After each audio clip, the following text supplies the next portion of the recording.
last time we talked about what happens, what causes a concussion, what a concussion is, and that has to do with the cell being circular, being stretched.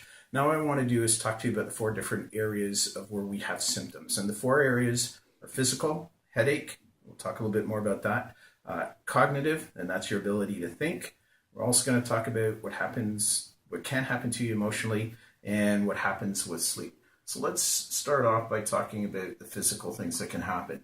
Most common thing is headaches. You can get nausea, so you feel like you're going to be sick. You can vomit, so throwing up. You may have balance problems. You can be dizzy or kind of woozy when you're walking. And visual, you can get blurred vision, those types of things. We're going to get a little bit more into that a little later.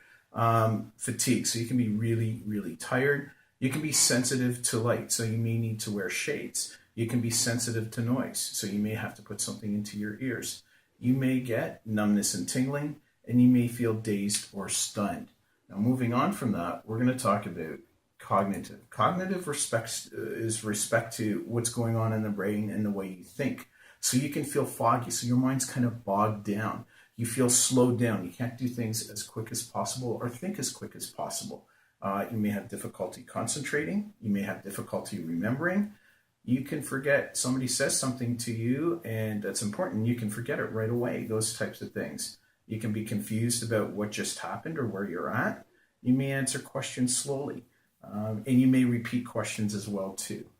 Then we also talk about what's happening from an emotional perspective. You can get very irritable. Sadness is very common. You can get more emotional. You can get nervous. And what we're finding with a lot of people is they get very anxious.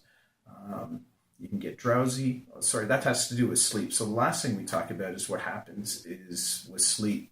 You get very drowsy. You sleep less than usual, more than usual, or you have difficulty falling asleep. So if any things are happening to you or somebody that you know, chances are they have a concussion.